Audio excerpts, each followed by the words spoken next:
Welcome to GDG Hudson Valley. We are happy to have the first speaker. So Sai will give the first talk today. Sai, go ahead, introduce yourself again. Oh, yeah, sure. So are you able to see my screen? Indeed. Yes. So as I said, first of all, good evening, everyone. And my name is Joshitha. I'm a senior site reliability engineer working at FinTech Technology. So before I get into the topic, if some of you are not very familiar with site reliability engineering, because so many people ask me like what that role means, so I just wanted to give a brief explanation in a simple way.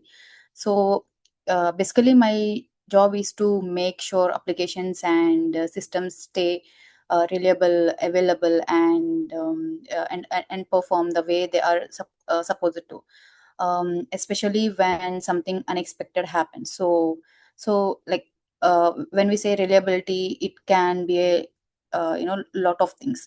So is the application available? Are users able to complete their request? Is the application responding within the expected time?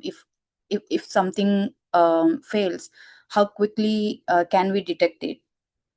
And also how quickly we can understand what happened. And so um, most importantly, how quickly can we recover without making the problem worse. So the last part is actually very important. So because in production environment, sometimes the first problem is not the highest, it's not the biggest problem. Sometimes the action we take while trying to fix it can create a even bigger problem. So as an SRE, a big part of the job is not fixing things quickly. It is fixing things safely. So now today, our system generate an enormous amount of operational data. Like we have metrics, we have application logs, we have many dashboards, and we have many distributed traces. So we have many Kubernetes events, we have deployment histories, like we have infrastructure events. So we have alerts and configurations, and as I said, dashboards and all. Like sometimes we have multiple monitoring platforms, all looking in different in different parts of same application. So you might think that with all this information, troubleshooting should be very easy. But in reality, that is not always the case, because the problem usually isn't that we don't have data. Like the problem is that um, the data is spread across many different places. So when something goes wrong, somebody still has to sit there and connect all those pieces together. Like let's say, like I receive an alert saying latency is high. Like, okay, so why is latency is high? Like, did we just deploy something, or did one of our dependencies become slow? Did Kubernetes restarted some pods? Like, did traffic suddenly increase? Are we having any network latencies or issues? Like, is this happening everywhere, or only in one region, or all users affected, or only a small percentage? So the alert doesn't answer those questions. So the alert just says something goes wrong, and now the engineer begins the investigation.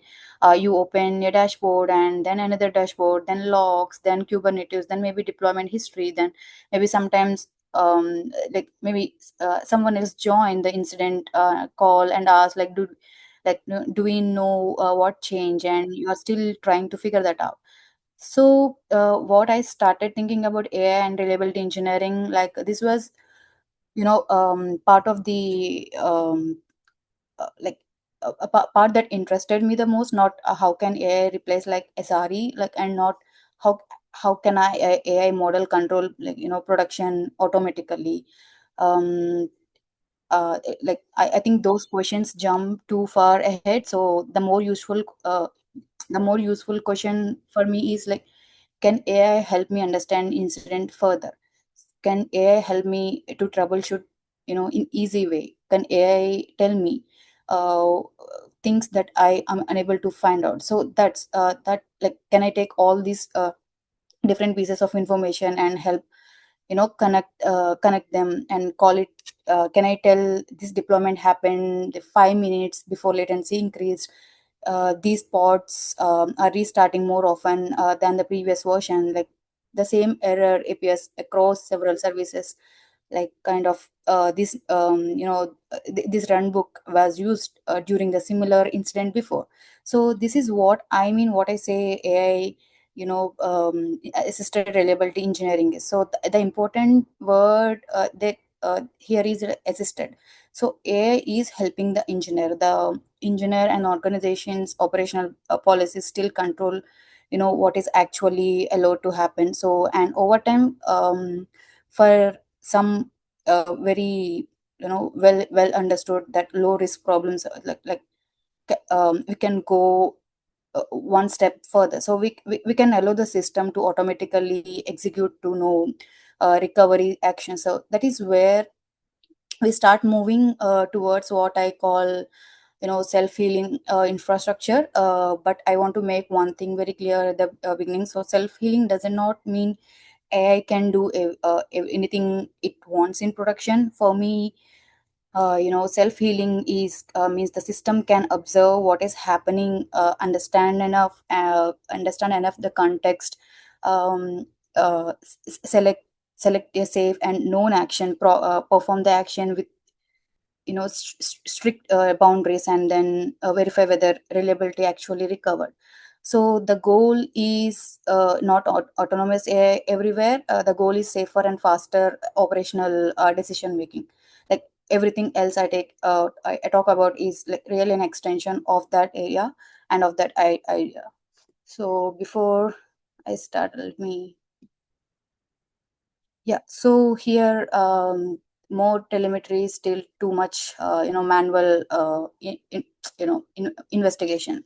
So, like, let's start with something I call the reliability paradox. Like, today we probably have more visibility, into our systems than we have had before, especially in cloud native environments, right?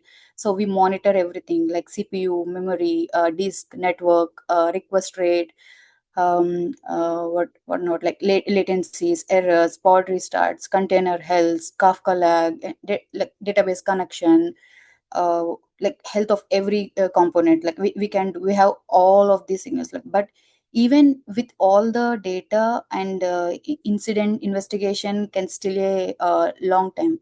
And I think a lot of people who have worked in production system have experienced this. Like, let me give you some example. Like imagine, as an SRE, of course I have one of the responsibilities and on call. So when I'm on call, I get I get an alert, CPU is above 80%. Okay, so a minute later I get another alert, like that P9 latency is high. Then another alert, some pods are restarting. Then I see that healthy endpoints behind the service are decreasing. And maybe I talk about some technologies that I use, like for example Kafka. So maybe like Kafka consumer lag also start increasing. Now from the monitoring systems perspective, I have 5 alerts like CPU high percentage, latency is high, pod restarts are happening, endpoints countdown, Kafka lag is high. But as a engineering, my question is not really how do I solve these 5 alerts. My question is mostly, are these actually 5 different problems, or are these five symptoms of the same incident? Because uh, the completely, because that completely changes like how I respond, right? Like let's imagine what might have happened. Maybe a new version of the application was deployed. That version introduced some memory issue. Like because memory issue increases, some ports start getting restarted. Like now fewer ports are healthy, and uh, the remaining pods are receiving more traffic. So all these pods receiving more traffic, and latency starts increasing. Processing becomes slower. Messages start packing up. Now Kafka lag is increasing. So I received 5 alerts, but I really had one chain of events. So and if I respond to each alert independently, I may actually make the situation worse, right? I might see CPU and decide to scale. I might see pod restart and restarts, um, you know uh, more pods. I might see Kafka lag and more consumers, and add more consumers, and I might start investigating the load balancer, and maybe the correct action is just roll back the application version that introduced the issue. This is why I think the alert fatigue is not only about having too many alerts. Sometimes it's about not having enough context around uh, those alerts. So the monitoring systems are very good at telling us what individual signals are doing, but humans are still to determine the relation between those signals.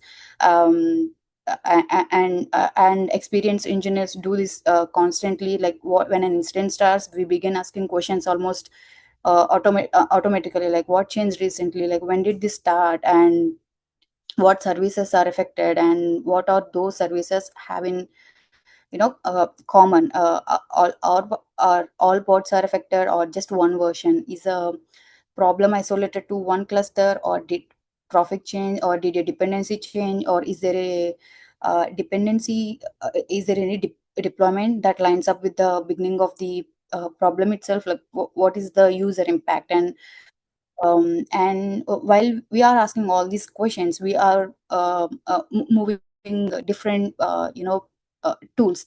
Like one piece of information might be in Grafana tools, like sorry monitoring tools like Prometheus, and once in Grafana, once in Kubernetes, and once in deployment history. Another might be in a run book or some previous incident documentation. So a lot of this investigation is really information collection plus correlation. But and uh, that's one of the strongest areas where AI can help. That's what I think. Like imagine that instead of me manually checking everything, the system you know uh, beginning the building context automatically. So instead of instead of 5 alerts, I get something like latency increased 4 minutes after deployment. The particular deployment, like some call X, the newly deployed pods show increased restart activity. Healthy endpoints count begin decreasing during the same time period. So the services the service error budget consumption has also increased. No similar issue is visible in the previous application version. So now think about the difference. Like the system hasn't fixed anything, but it hasn't touched production. It hasn't made the final decision, but it has changed the starting point of my investigation. Like instead of starting with I latency is high, and I'm starting with something changed like around this deployment, and here is the like evidence. Like this is incredibly valuable, because during an incident, reducing uncertainty is often just as important as uh, reducing the number of alerts. So that's why main question main question changes. Like instead of only asking what is unhealthy, and we start asking what changed, like what is connected, what is the likely impacted, and what should we investigate it for first. That's the shift from simple monitoring towards AI assisted operations, like operational reasoning. So that's what this slides about. So here I like says like the expensive part is often building the incident picture. Like now, let's talk about how incident response usually works today. So let's say and like let's talk about this incident. Like let's say an alert comes in. Maybe it says application latency is above the threshold. Okay, the first thing I probably do is open my, of course, monitoring dashboard as an SRE. That's my go-to dashboards.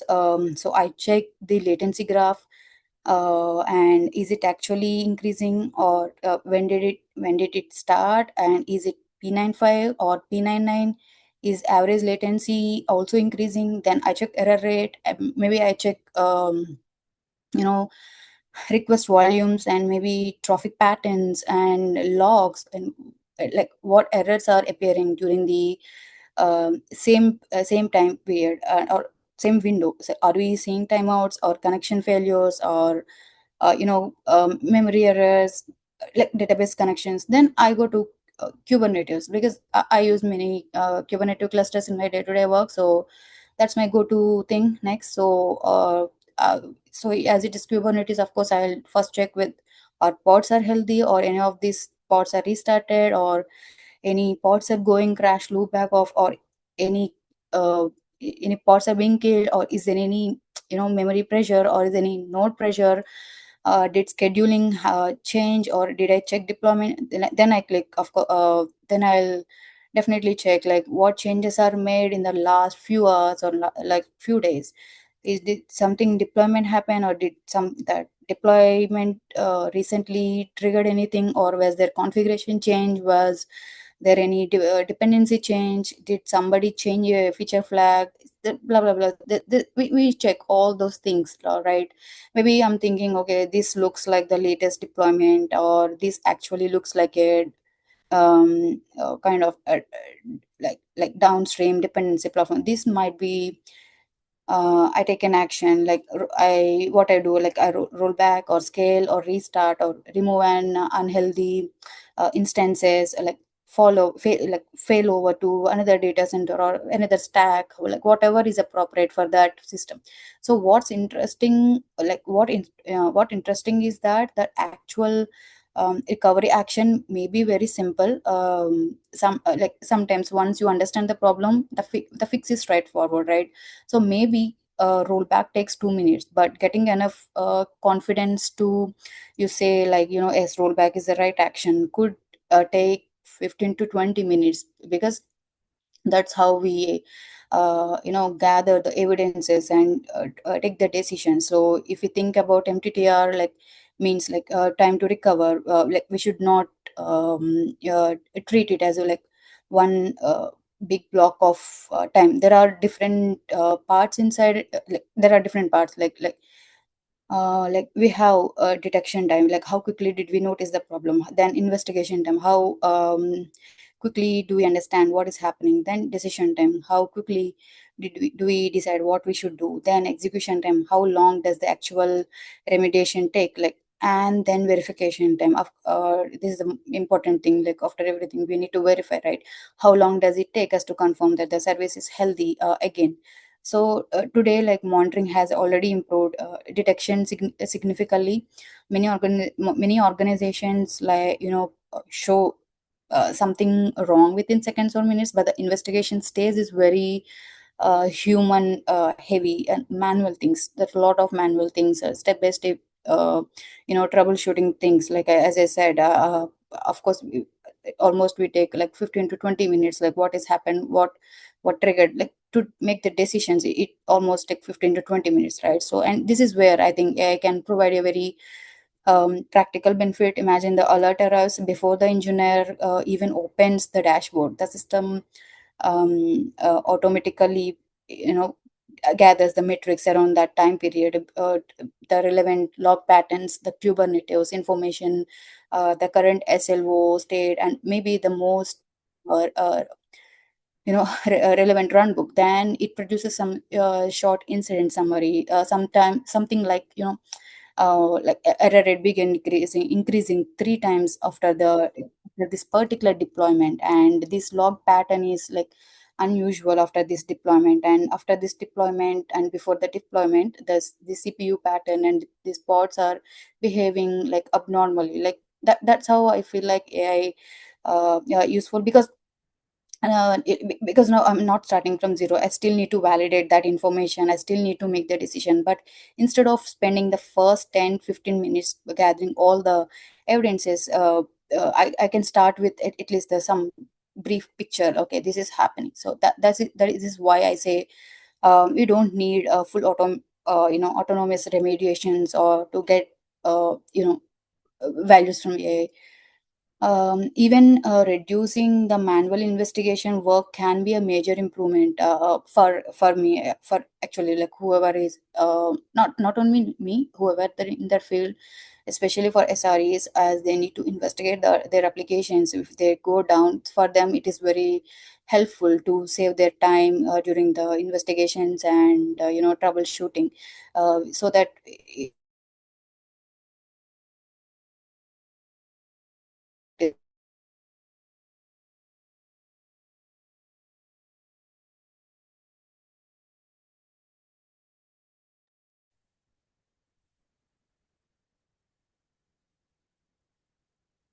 Hello? suggest, so how humans can Mm, still approve. mhm.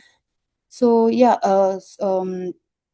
like and uh, that middle ground can already make incident response significantly more efficient, so that I feel like traditional workflow looks something like alert, dashboard, log, Kubernetes, deployment history, hypothesis, action. So the AI-assisted workflow can take many of these steps, the middle steps, like what are the whatever the manual things. So these will feel like reduce that manual effort and time, so that and give the appropriate or some brief things like context, correlation, and some evidences, and it will guide us to where directly can go. So that's I feel AIS is the reasoning kind of thing.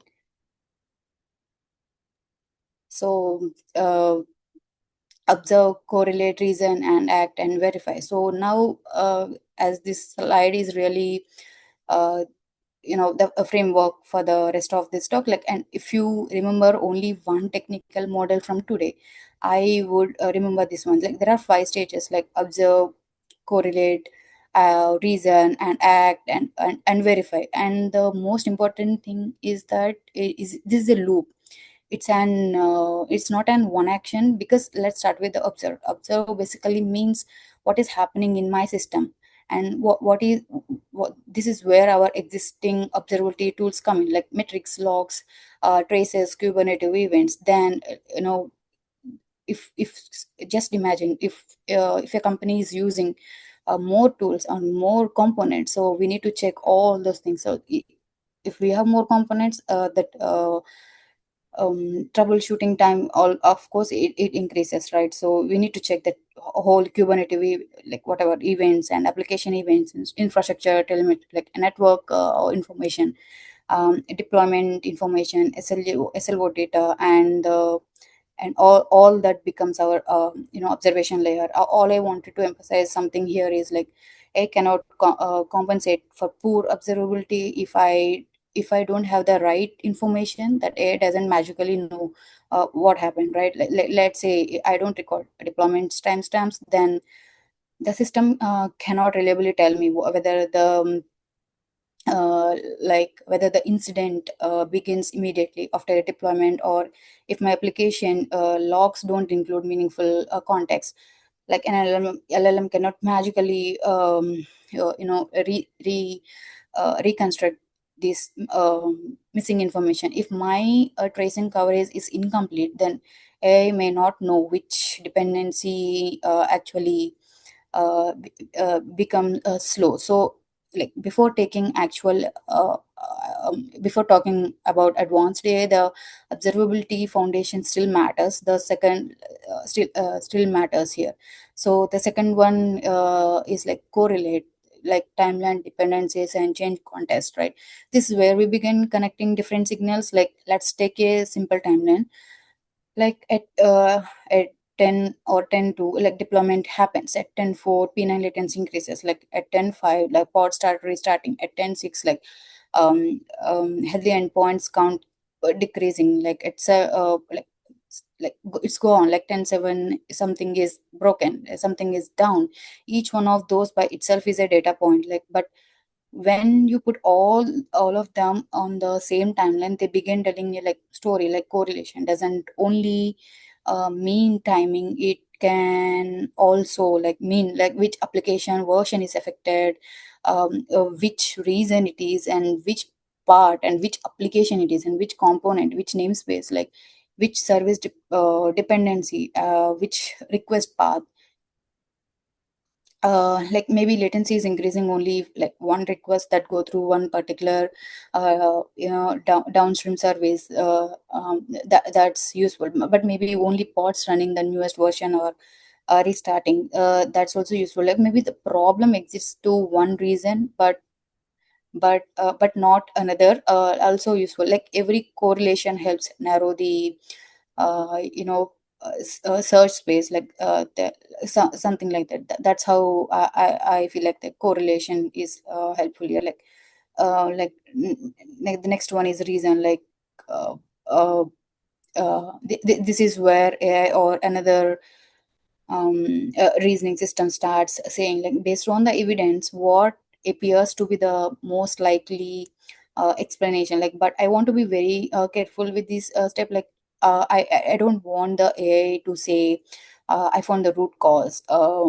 That's a very strong statement. Like, distributed systems are complicated. Like, sometimes there isn't one clean root cause. Sometimes there are multiple contribution factors. Like maybe a deployment introduces high memory usage, traffic is also unusually high, a downstream dependency is already close to capacity. Together, like those things create the incident. So rather than saying root cause identified, I prefer here's the strongest evidence, like based on all the based on all the evidences, or like the latent example, like the latest deployment is strongly correlated with the latency issue. The pod restarts and the new version, uh, this new version has significantly high restart rate, and the previous events does not show the same behavior. So now the engineer can evaluate, like, why do you think that? What evidence is supported? What evidence like what evidence show that, like, this is much safer. This is the than we have act. Like now, the question becomes, like, what should we do? And this is where ask become extremely important. Suppose the AI says, like, run the diagnostic query. It's a very low risk, or collects logs from these three pods. Again, low risk. Maybe restart one clearly unhealthy stateless pod. Depending on the environment, this could also be the reliability at a relatively low risk. But now suppose it says, roll back the entire service. That's more significant. Or change the global traffic routing. That's much more significant. Or change the database schema. This is very different category. So the level of automation should depend on the risk. In some cases, the system should only recommend an action, the engineer decides. In other cases, if we know the failure mode very well, the system may be allowed to execute a predefined runbook on. And and the word I always use here, like, bounded, like, like bounding automation. The AI is not creating arbitrary comments. Like, it isn't deciding, let me like try deleting these spots, or changing the configuration, or maybe restarting the service. No, instead, it can choose from actions that engineering teams have already defined and approved. Like, for example, trigger rollback workflow number one, like, or this version, or scale the application where within the approved range, or remove the specific unhealthy instances from rotation. Like, restart the stateless workaround, or collect a diagnostic bundle. Or then comes the last stage, like, you verify. And this part is extremely important. Let's say the system, like, it decided to roll back, but a rollback completes successfully. Our deployment platform says, like, success, are we done? No, because the deployment system only knows the rollback completed. It doesn't know whether the users are actually better, or we need to ask, or did latency recover, did error rate go down, or did the SLO recover, did pod restart actively stop, or did throughput return to normal, or this CPU and memory usages are come down? Are our request actually succeeding? If yes, great. But uh, but we have the evidence that the remediation was effective, right? If no, then our hypothesis may have been wrong, and this is where the system needs to behave safely. Like it should not keep trying random actions. Like it should stop, escalate, and say remediation completed, but service level indicators did not receive that's valuable information. And yeah, ideally after the incident we also learn from the outcome. If the remediation worked, capture that, and maybe the next time the same pattern appears, then the system becomes more comfortable. If the remediation did not capture that too, maybe the runbook needs to change, like something like that, like maybe the correlation logic was wrong. So when you zoom out, the full reliability loop becomes like detect, diagnose, remediate, verify, and learn.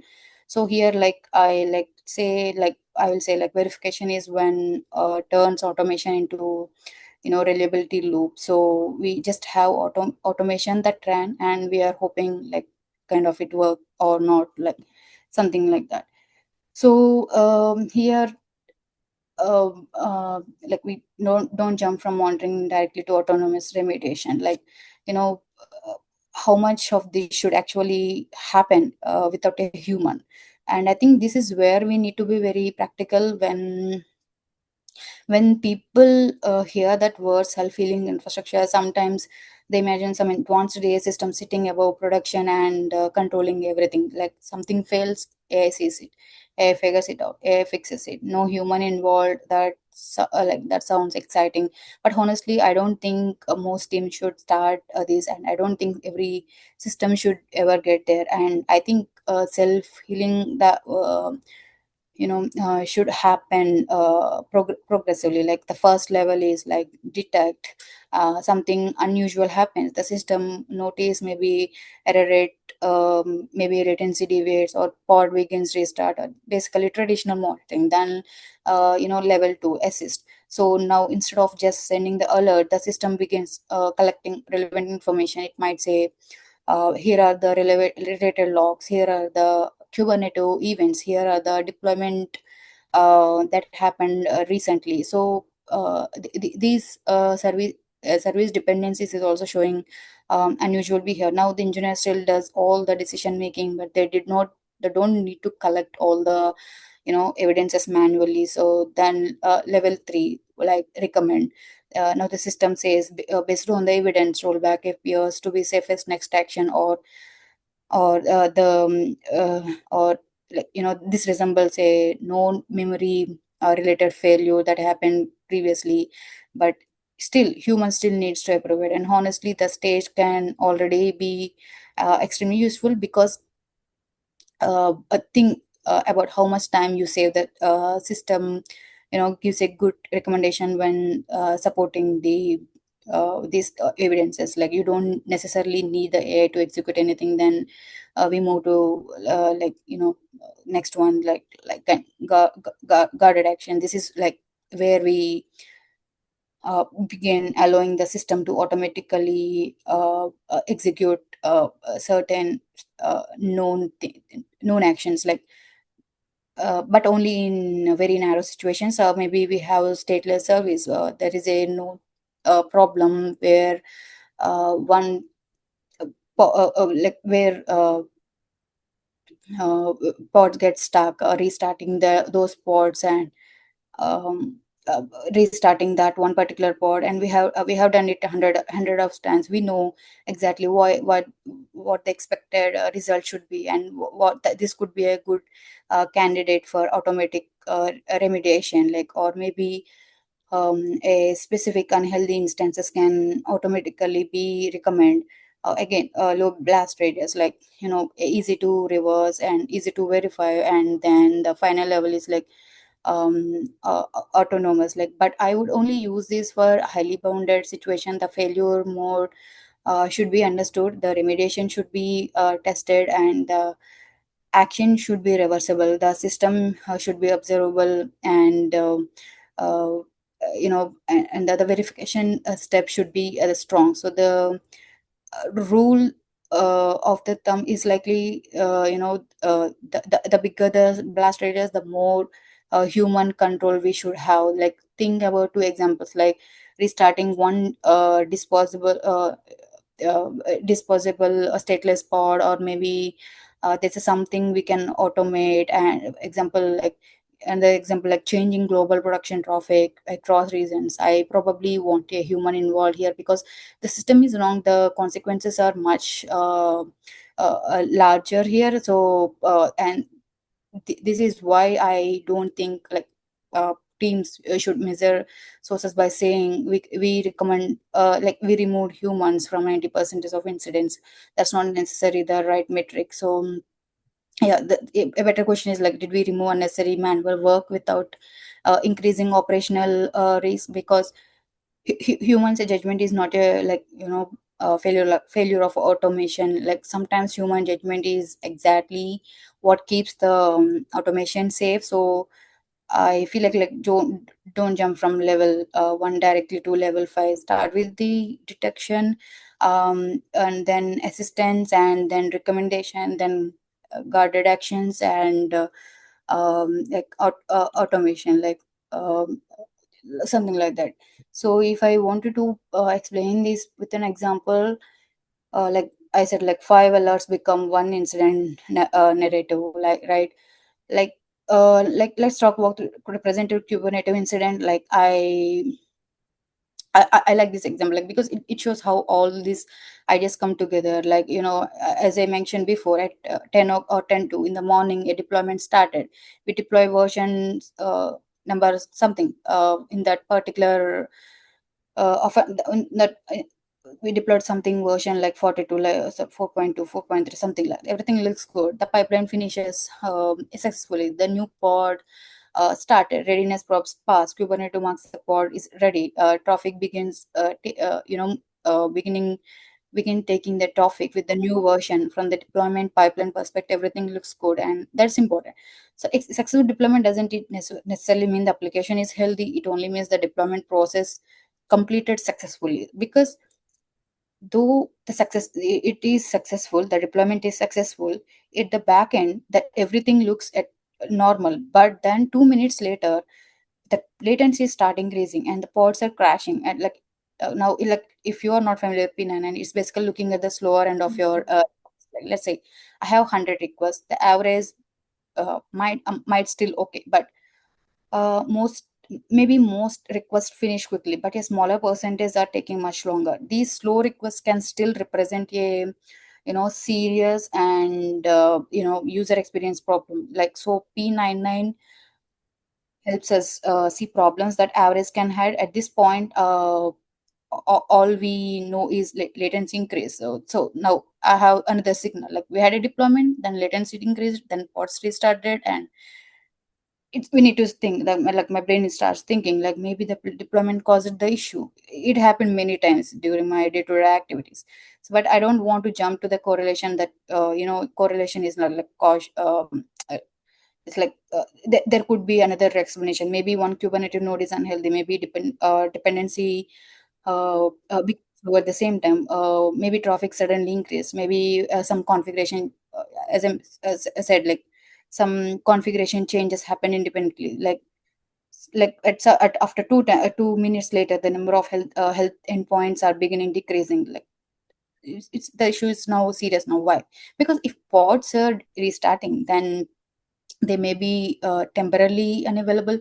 If I had 10 healthy instances and suddenly I have 6, the remaining 6 may now handle more traffic, then increases load, right? That maybe CPU increases, maybe connection pools become saturated, maybe request queues, like, grows, like this way, like latency gets worse, like increases, like pod restarts, like as silver burns, and now it, here everything will get some attention here, like because until this point some of these could still be infrastructure level changes, but once we are consuming the error budget faster, we have evidences still, service reliability is like being affected, right? Like, so now imagine the alert, the engineer receives it just a latency high, that's a technical correct, but that monitoring system isn't wrong, but about how much work it still remains, why it is high, how what did it start, and what changed, what else is happening, which version, which parts.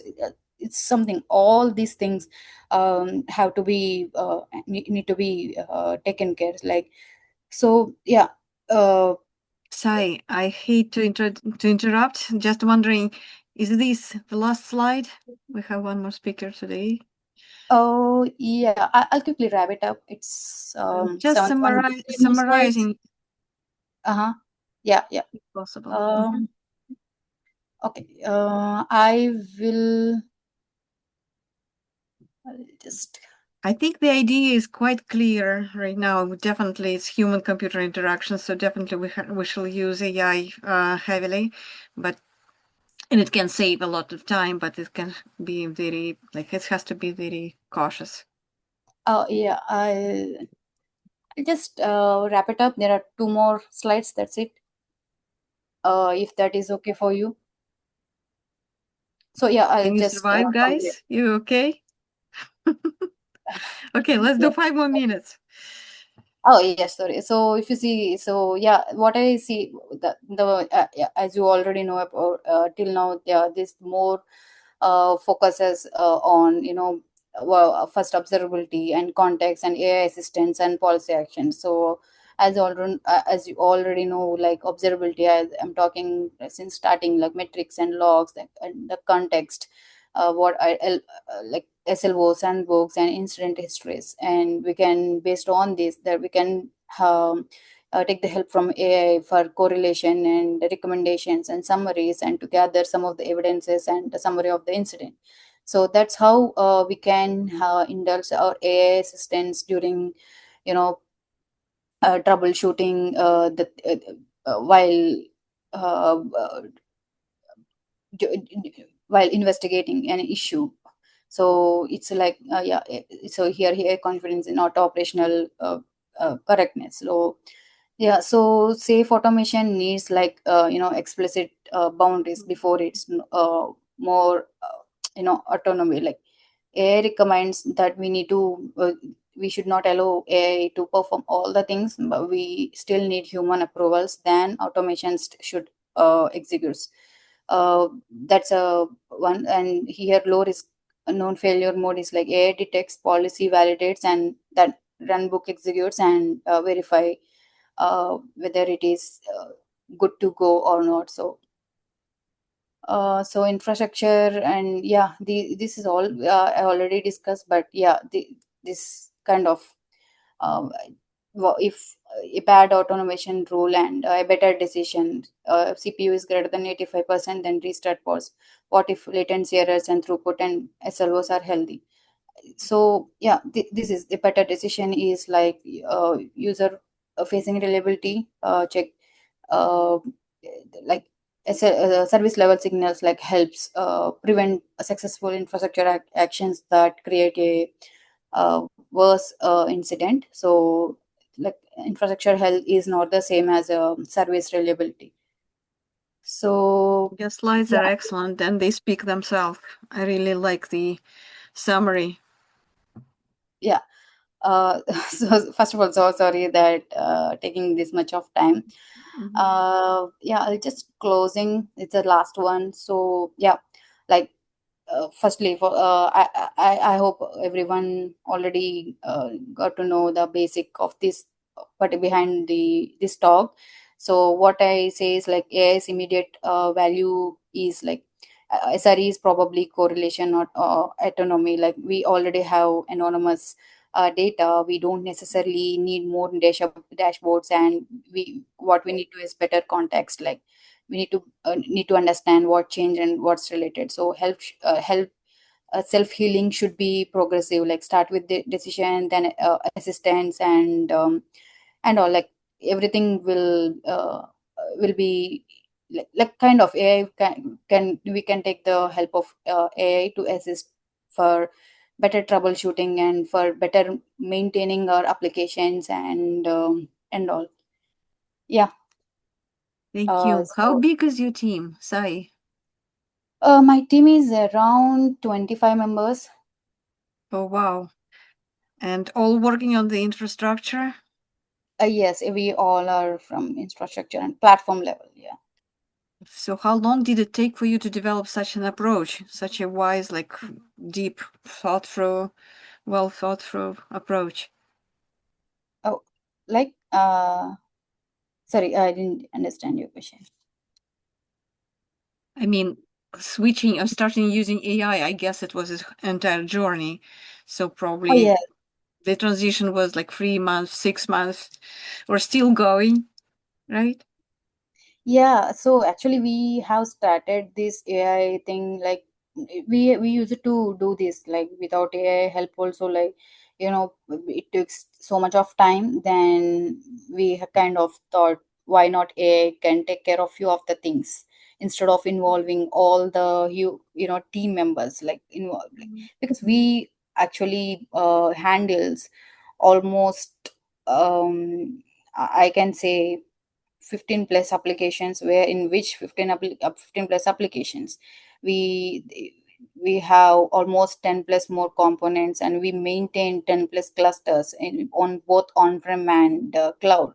So it's very difficult to check all the things. Just imagine if you are having all these clusters and we don't know where which cluster.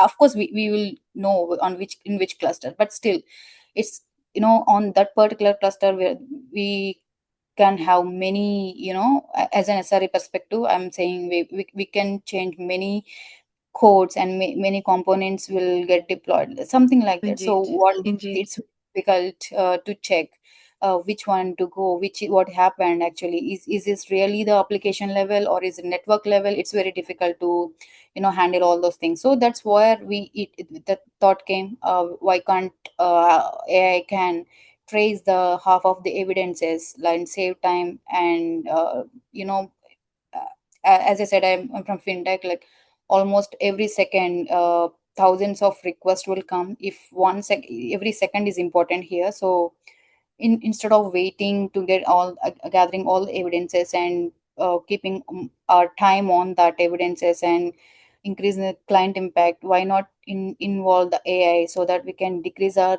troubleshooting time, we can come up with a solution faster, and we can reduce the client impact. Thank you, Sai, very much. Given the time constraint, I would suggest to switch the second speaker, and then we will have time for all questions for both Oh, for Sai or for networking, for chatting. But feel free to use chat. It was well done, very well thought and summarized, Sai. Thank you again. Good yeah, thank you. job. Yeah, thank you everyone. Just huge appreciation to all our brave speakers submitting their like initiative and just leading this and sharing all this wisdom. Welcome, Uday. Say Hey, again hi. about a few words about yourself. What do you do? Where are you located? Okay, Texas, we remember that. sounds good. Yeah. So, hello everyone. Nice to meet you all. It is my second time I'm presenting at Open and yeah, HVTech meetup, and I'm like really grateful to Yulia and all the team to have me here. So, I'm located in Austin, Texas. I'm working in Evernorth Healthcare Services as a Tableau healthcare informatics professional. So, I work in Tableau SaaS and AI related solutions. I build the data source elements, and I also work with Tableau Pulse, building Pulse metrics, and trying to like utilize as much AI possible for our healthcare informatics solutions. So yeah, and recently I've been working into some research-based projects, and one of them stood out to me, and I reached out to Yulia regarding this presentation. Like I have some solution already built up, which I'll be sharing here. So yeah, can I start sharing? Mhm. Okay. So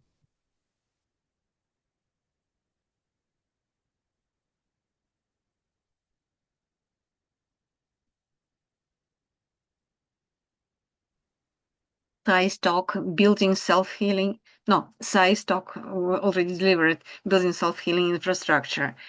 Uday stock, innovation using open AI solutions in business digital technology for healthcare. Yep. So this was a prior project which I was working on. It was in the academics domain, which uses a Bayesian formula, Bayesian knowledge tracing, which helps to decide how good is a student going to perform based on how he's doing on the quiz, different types of like assessments, cues, and basically his or her scoring. So I implemented the solution. I'm trying to implement the solution in healthcare. I'll explain in these coming slides. So yeah, introduction. My name is Uday Shankar Bhowal. I have done an MS in Engineering Management in 2022 from University of Texas, and I'm currently a lead analyst in healthcare informatics solution. I'm supporting Tableau basically, and I'm working for Evernorth Healthcare Services. So my topic is basically business digital technology for healthcare and academics. It was for healthcare, but I've added academics because this is the source of the entire idea. So what you will get from this presentation is you will see an item, which is a workflow automation tool, and you'll get to see how it supports different Google elements like the Google OAuth authentication, the Gemini, Firebase, Firestore, and other things like OpenAI as well. We can get to see through the workflow. Next slide. So here is a bit of statistics, which I put long back in January. So in healthcare, we are getting a lot of requirements to use AI. So 40 million queries are happening via ChatGPT Health. It was back in 2026 January. Then a lot of physicians have started using AI in development, which is more than 260, and lots of universities are investing heavily. And there's a lot of financial flow happening in this industry. You can see the figures. So this implies that AI is no longer just a theory, but it is happening in real life. And we have to like implement as much as possible to reduce cost and improve efficiency. So this is the solution. So it's pending the publication, but the research is in progress. I'll not showcase this part, but I'll showcase the actual idea which helped build this. So it is a personalized, continuously learning system, which will get the data from a set of patient conditions, like what kind of condition they have. It can be diabetes, it can be some kind of kidney disease or liver-related disease. Yeah, you have certain metrics like cholesterol or maybe glucose parameters, HbA1c. So we feed this information to the system, and the system will intelligently, it has already been mapped and modeled. The system is already mapped and modeled, and it will try to recommend what is the next course of action for the patient, like what kind of treatment is required or what kind of dietary or health recommendations are required. So this is an automatically self-learning system. And the underlying logic is basically state estimation. State estimation basically means what is the current state of the signals which you see on the knowledge base. So if you put some data in the RAG knowledge base, RAG is retrieve augmented generated database where you can index patient data and their illness or conditions, and we can match it using selective models. And once we match those parameters, and we'll get a value between 0 and 1. And once that value is determined and it is above the threshold, like above 75% or 65%, it means that there is a match for the patient's condition and our detection. So we can continuously we can do optimization policy for per patient and give them the feedback like, yeah, we need to take this medicine or you need to take this kind of, or maybe some kind of healthcare recommendation. So this is how it works. Like in a high level, there is a patient data will be fed to the system. There's an orchestrator. Then we'll have memory, which is nothing but the vector database, which has some kind of RAG implemented, which you will see in the coming slides. There's a recognition engine, which I've used Gemini for this, and we'll have a clinician dashboard where the clinician, like where the pharmacist or where the nurses will see what kind of recognition is there. And the data which is being used to train this research, which is still in progress, is basically from National Health and Nutrition Examination Survey. You can go to this website and find all different types of data, like laboratory data, dietary data, and all this stuff. So this is being used. So today, I will present you the academic part of it. So AHOA, as I've said, it is in progress, research is in progress. So I will not be focusing much on that part, but I will be demonstrating the academic part, which is already, I have built that solution. And it is running live in NHN. So what it does the same thing.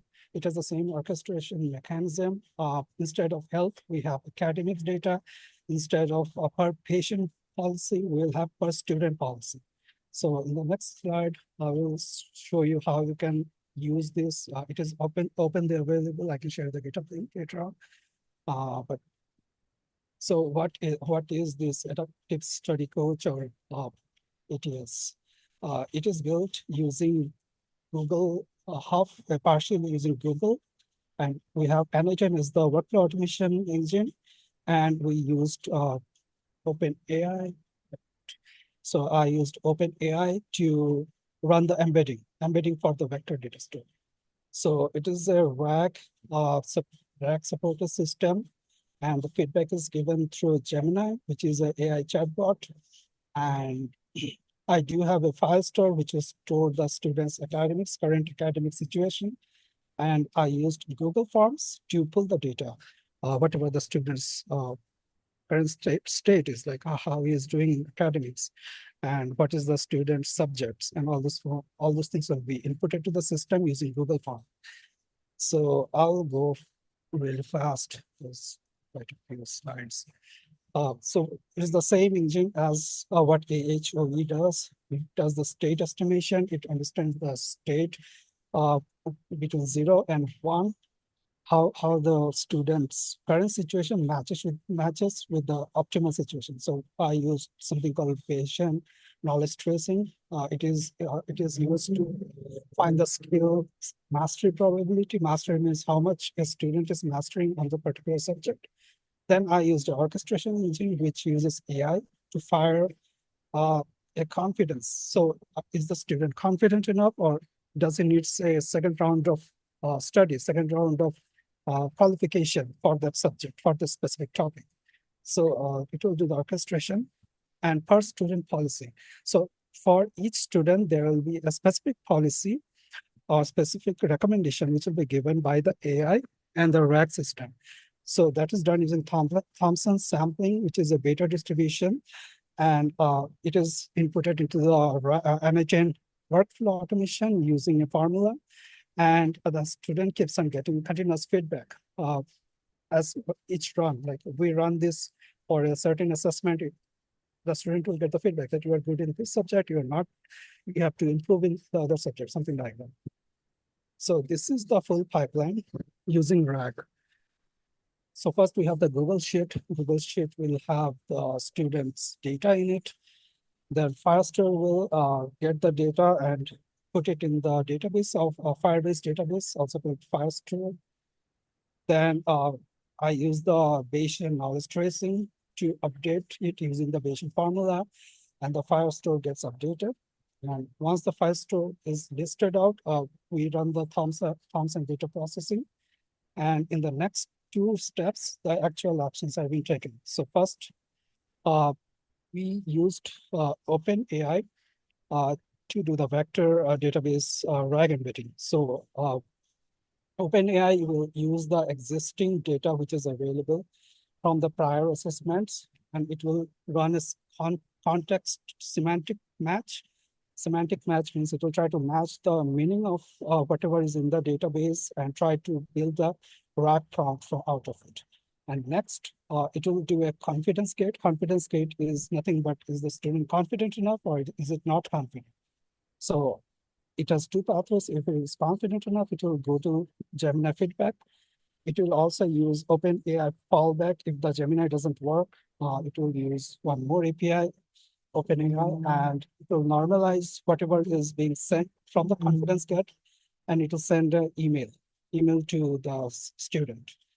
And HTML preview is in case like the Gmail is not working right now, I can show you HTML. And if the confidence gate or the probability threshold is below a certain amount, which is 0.75 here, then it will ask the student for more clarifying questions, like what kind of subjects are you currently taking, and what is your score, and things like that. So this same solution is can be applied to healthcare, and instead of the student data, it will be health metrics, and instead of comparing it with previous assessments, it will compare with some predefined models which uses healthcare data like laboratory data or dietary data. And this is how the RAG layer works. We seed the RAG knowledge base with the STEM skill documents, and then we retrieve it on each run, and we inject the same on the Gemini prompt. We inject the semantic responses, not the whatever is in the RAG, but we analyze it semantically so that the student understands, as well as the system understands what's happening. So this is how the interflow looks like for the academic solution on NA10. So this is completely on NA10. So student will provide a quiz response or any kind of assessment. Firestore will get the state. It will do a BKT search and query. It will write the update on the Firestore once again, and Firestore will list the student skills and send it to Thomson beta sampling. And finally, it will hit a confidence gate. Confidence gate will decide whether the student is capable or not. So if he is capable enough, it will give him the suggestions for the next topic, or based on what is the probability between 0 and 1. If he is like 95% or above, then you'll give you go to the next step, next subject. And if it is like around 75 to 95, then we'll suggest for a revision as well as going to the next subject. So there you can modify the logic. The logic can be modified depending on how you want the system to be, but that's the basic logic, like how I've set it up. And if the confidence gate doesn't match, it will just send a clarifying question, and it will send the question to the student that, yeah, I need more information on this. Please update your this quiz response file or the assessment file and upload it once. So that's it. Let's watch it together on the NA10 demo. Can you please confirm if you can see the NA10 page?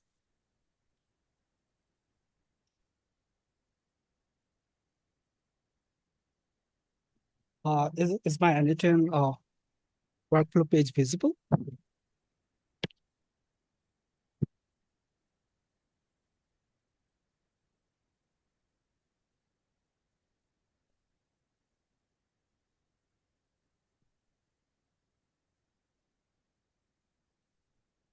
Hello.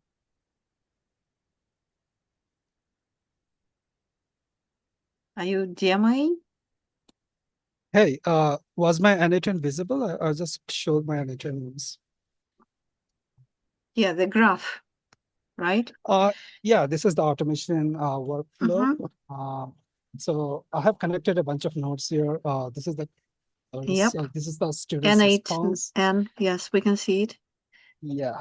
So the first node is the student's responses. So I have put this in the first. It will take the response. It will put it in the Firestore. It will do the Bayesian noise tracing, and it will run the query inside the Firestore, update it, and run the Thomson sampling module, and it will then run the RAG. The RAG will use OpenAI's embedding. And once the context is generated, it will send it to the Gemini, and it will give a normalized feedback on on the email, Gmail. So I can execute it right now. If you can see. So first, I have put some data. I'll show you the data on the sheet. So these are getting executed, all of them. And the entire workflow is executed. So what I have fetched is this student 201. This is just a student ID. I'm just doing for one ID. And this is fraction introduction and fraction advanced. So this guy failed once in fraction introduction, then it passed. Advanced fraction passed, advanced fraction passed. So once it is done, it will send an email. It should send an email. It did send an email. So let's try one more fraction intro before moving on. So as you can see, he failed once in fraction introduction. So the system was able to check or find out that the student needs more preparation on fractions, fraction introductions. So if I change this state from false to true, save it and run it once again.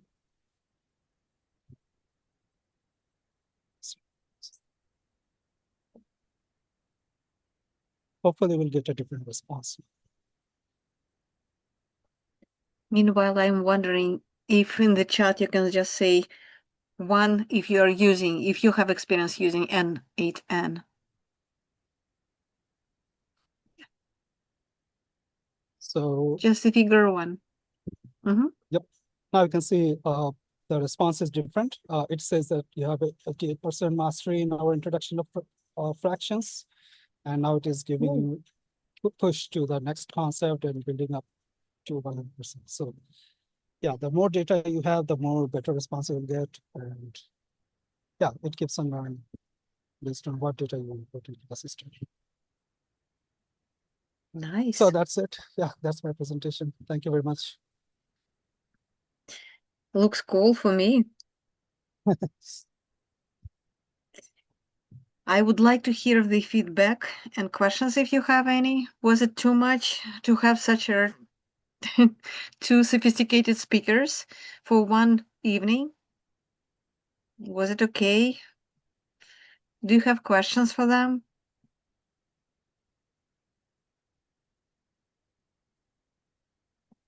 People overwhelmed.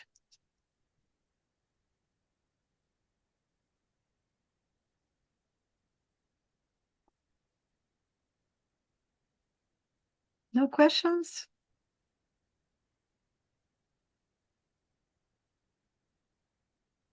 Okay. Shall we stop recording? Yes, publish questions. Okay. There is a question in the chat.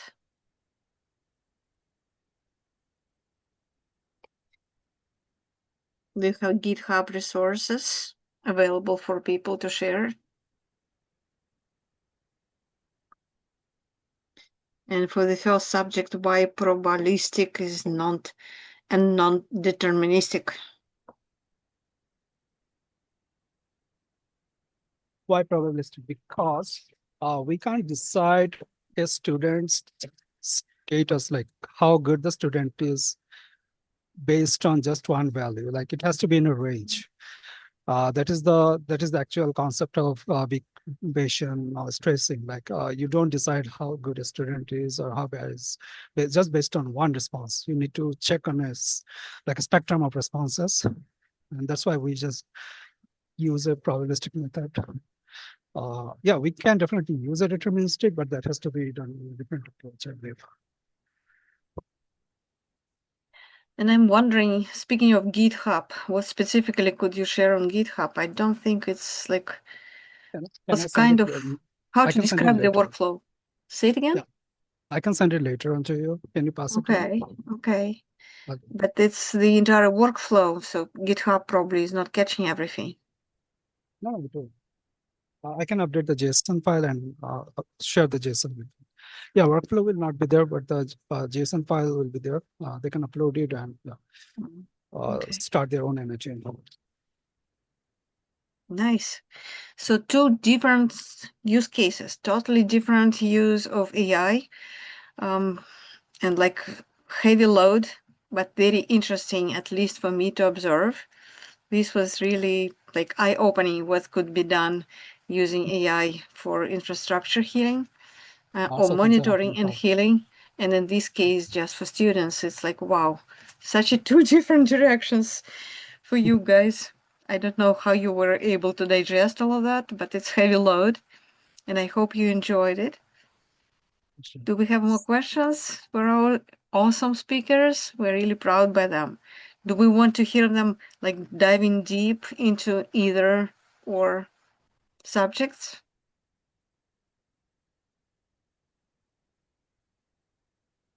Any feedback is welcome. So, yeah, when we have our next one, next meetup.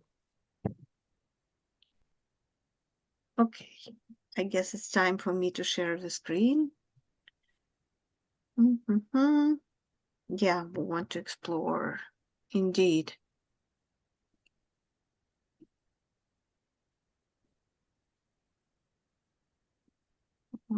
Okay, so here's the page of the event. I want just to bring this up because that's where I will upload the YouTube recording for our meetup today. Feel free to read a little bit more about Sai and what she does on her LinkedIn, and about Uday and what he does in his LinkedIn. And definitely welcome to join the conversation on Slack. This is a link for the Slack, and hopefully we will continue the conversation.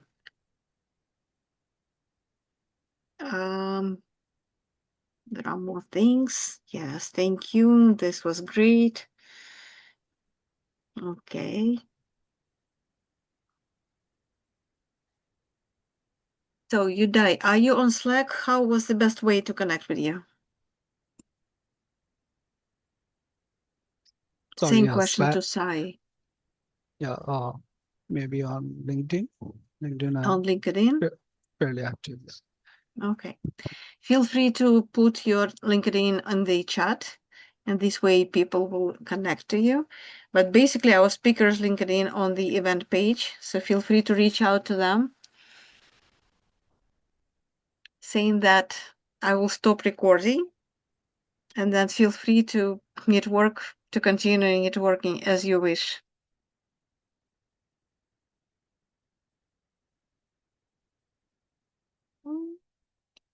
Did I stop? No.